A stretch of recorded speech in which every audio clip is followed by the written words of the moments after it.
حمزہ ناصر official Islamic channel کو like subscribe کریں۔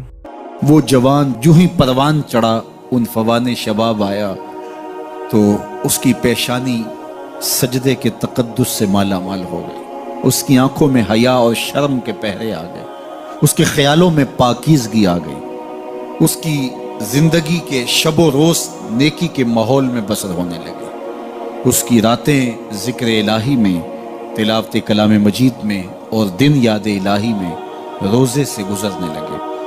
وہ جوان جس کی جوانی اللہ کی عبادت میں گزری، کیونکہ جوانی اگر عبادت میں گزر گئی تو بڑھاپا تو پر نور ہے ہی ہے۔ سب سے مشکل مرحلہ زندگی کا جوانی کا ہے۔ شیطان زیادہ ورغلاتا ہے کسی شخص کو جب وہ جوانی کے مرحلوں سے گزر رہا ہوتا ہے۔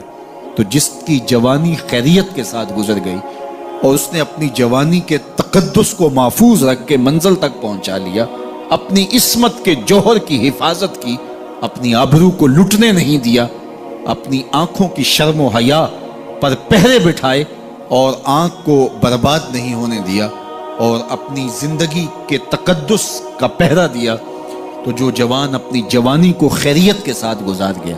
کسی نے کہا تھا نا، کتاب زیست کا ایک اور باب ختم ہوا، شباب ختم ہوا، ایک عذاب ختم ہوا۔ تو جوانی جس کی منزل تک پہنچ گئی خیریت کے ساتھ، عافیت کے سائے میں، مشکل تو بڑا ہے جوانی کو منزل تک لے جانا، خیریت کے ساتھ داغدار نہ ہونے دینا، جوانی کے تقدس کو رسوا نہ ہونے دینا، عصمت کے جوہر پہ کالک نہ لگنے دینا، خواہشات کو غالب نہ آنے دینا۔ آسان کام تو نہیں ہے، مشکل کام ہے، لیکن اگر کوئی مشکل کاٹ گیا، جوانی کے تھوڑے سے ایام میں گزار گیا، اللہ اکبر۔ حضرت شیخ ختلی کہتے ہیں، داتا گنج بخش علی حجویری علیہ رحمہ کے مرشد ہیں، الدنیا یومن ولنا فیہا صومن۔ وہ کہتے ہیں دنیا ایک دن ہے، ہم روزہ رکھ کے گزار رہے ہیں۔ تو روزہ رکھ کے سارا دن گزر ہی جاتا ہے، دوپہر بھی آتی ہے گزر جاتی ہے، اور عصر کا وقت بھی آتا ہے گزر جاتا ہے، کھانے کا وقت بھی آتا ہے، چائے کا وقت بھی آتا ہے، سب کچھ ہوتا ہے لیکن گزر جاتا ہے، افطار تک بندہ پہنچ جاتا ہے۔ جس نے زندگی روزے کی طرح گزار دی، جس نے جوانی روزہ رکھ کے گزار دی، خواہشات کو بے قابو نہیں ہونے دیا، مشکل کام تھا لیکن اس نے مشکل کام کر دکھایا۔ اجر کتنا بڑا ہے، سنیے اللہ کے محبوب کی زبان سے سنیے۔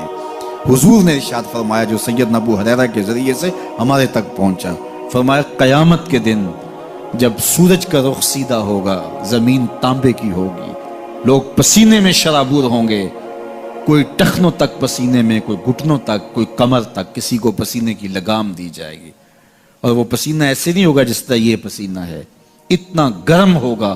ابن رجب حنبلی کہتے ہیں اس پسینے کا ایک قطرہ اگر احد پہاڑ پہ ڈال دیا جائے تو وہ پگھل جائے، اتنا گرم ہوگا، بدبودار اتنا ہوگا، ایک قطرہ دنیا پہ ڈال دیا جائے، انسان کیا جانوروں کے دماغ بھی پھٹ جائے۔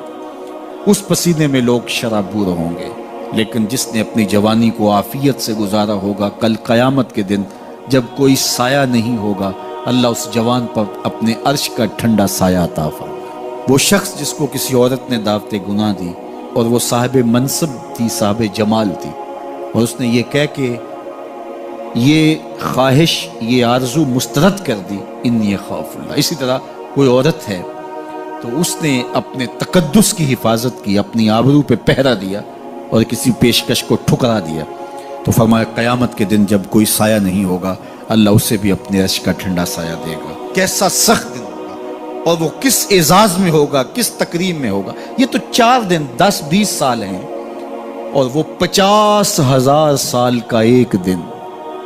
پھر اس کو اللہ کا شکر ادا کرنا ہوگا کہ اللہ تو نے کتنا کرم کیا میرے اوپر کہ میری جوانی خیریت اور عافیت سے گزری، اور آج اس کا تو کتنا بہتر صلہ مجھ کو دے۔